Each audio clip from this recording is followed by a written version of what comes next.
Le Mans, Francia, 2 de febrero de 1933. René Lancelin, un abogado retirado, llega esa noche a la casa familiar en la Rue Bouillère, con un compromiso claro: cenar junto a su esposa e hija en casa de unos amigos. Es un jueves normal, una cita social como tantas otras. Pero cuando llega a su propia puerta, algo falla. Está cerrada con cerrojo desde dentro. Ninguna luz encendida. Ningún sonido. Extrañado, pide ayuda a un vecino que consigue acceder a la vivienda trepando por una ventana. Juntos entran en la casa a oscuras. Y lo que encuentran en el interior no se parece a nada que hubiera visto la policía de Le Mans hasta entonces. En el rellano de la escalera están los cuerpos de su esposa, Léonie, y de su hija, Geneviève. Los rostros irreconocibles. Ambas mujeres han sido atacadas con una violencia tan extrema que el propio Lancelin apenas puede identificarlas. Arriba, en el ático de la casa, la policía encuentra a las dos criadas del servicio, sentadas juntas, en silencio, en la misma cama. Se llaman Christine y Léa Papin. Llevan 7 años trabajando para esta familia sin un solo incidente reportado. Christine confiesa de inmediato, sin que nadie se lo pida. Solo dice una frase: ¿fueron ellas o fuimos nosotras? Para entender lo que pasó esa noche, hace falta retroceder mucho antes. Christine Papin nació en 1905, Léa en 1911, en una zona rural cerca de Le Mans. Su infancia fue inestable desde el principio. El matrimonio de sus padres se rompió y las hermanas fueron separadas y criadas entre distintos familiares y durante un tiempo un orfanato católico. Christine soñaba con hacerse monja, siguiendo el camino de su hermana mayor, Emilia. Su madre se lo prohibió. En su lugar, ambas hermanas entraron a trabajar como sirvientas domésticas para familias acomodadas, el destino habitual para muchas mujeres jóvenes de origen humilde en la Francia de la época. Con los años, Christine y Léa terminaron trabajando juntas, primero para otras familias, y desde 1926 para los Lancelin. Se volvieron extremadamente cercanas la una a la otra, hasta el punto de apenas relacionarse con nadie más. Vivían juntas en la misma habitación del ático, comían juntas, hablaban entre ellas casi en un código propio y se defendían mutuamente ante cualquier crítica externa. Ese vínculo, tan cerrado que excluía prácticamente al resto del mundo, llamaría después la atención de psiquiatras y estudiosos del caso durante décadas. Durante casi 7 años cumplieron con su trabajo sin ningún incidente que quedara registrado.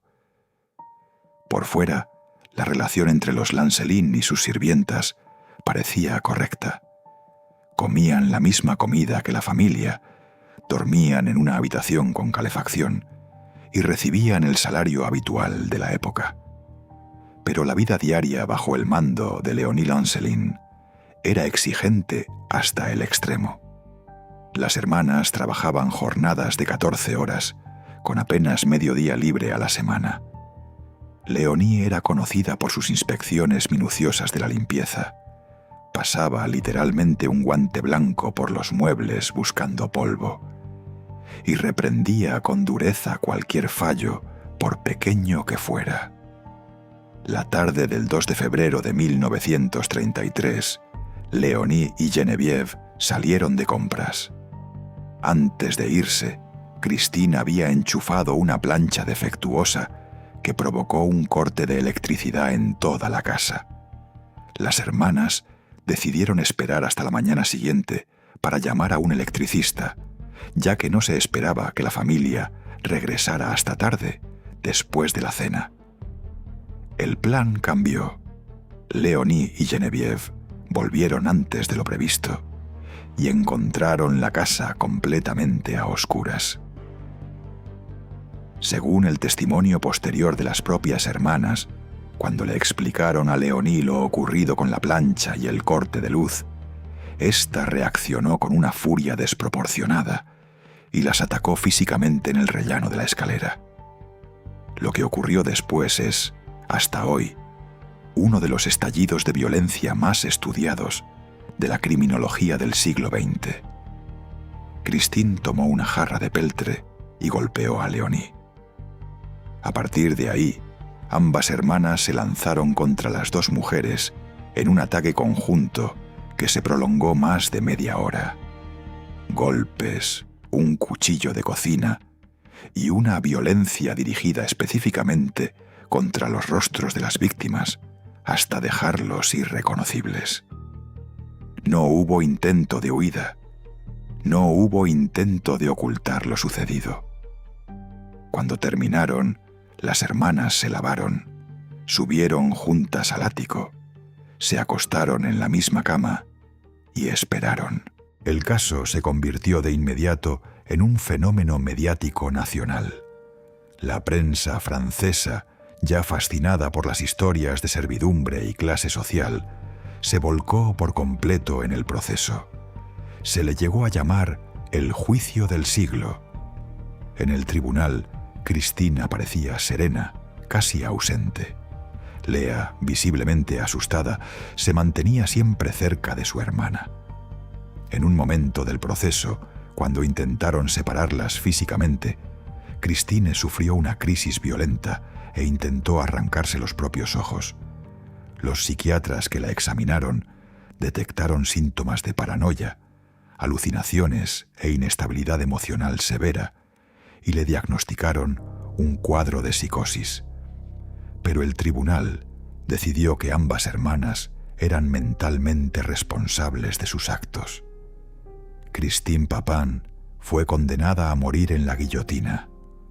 Lea, considerada cómplice con menor responsabilidad, recibió una condena de 10 años de trabajos forzados. El caso no tardó en trascender el ámbito judicial. Intelectuales como Jean-Paul Sartre y Jacques Lacan lo analizaron públicamente, interpretándolo como un símbolo de la lucha de clases y de la opresión que sufrían las trabajadoras domésticas en la Francia de entreguerras. Para muchos, las hermanas Papin dejaron de ser simplemente asesinas y se convirtieron en un símbolo mucho más grande que ellas mismas.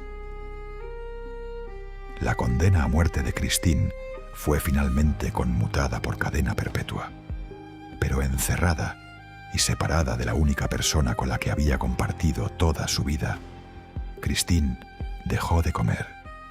Murió en 1937, 4 años después del crimen, a causa de la inanición. Lea Papin fue liberada en 1941, tras cumplir 8 años de condena por buen comportamiento.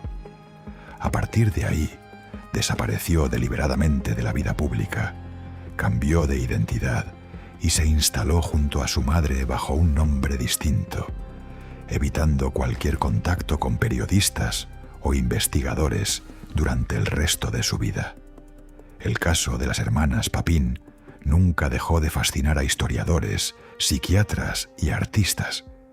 Ha sido adaptado al cine, al teatro y a la literatura en numerosas ocasiones a lo largo de casi un siglo, y sigue citándose hoy en estudios sobre psicosis compartida, opresión de clase y los límites de la violencia humana bajo presión extrema.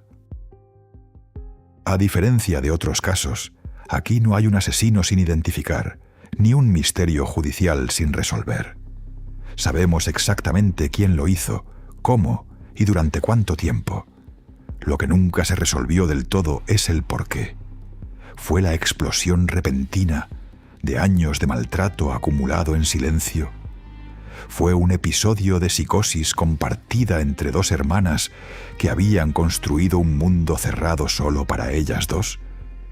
Fue, como defendieron los intelectuales de la época, la furia contenida de la clase servil, estallando contra quienes las habían tratado como algo menos que personas. Christine y Lea Papin nunca ofrecieron una explicación completa de lo ocurrido esa noche. Guardaron, hasta el final, el mismo silencio que habían mantenido durante 7 años de servicio impecable. Y ese silencio es, quizás, la parte más inquietante de todo el caso. La prueba de que a veces la violencia más extrema puede estar esperando durante años detrás de la puerta más tranquila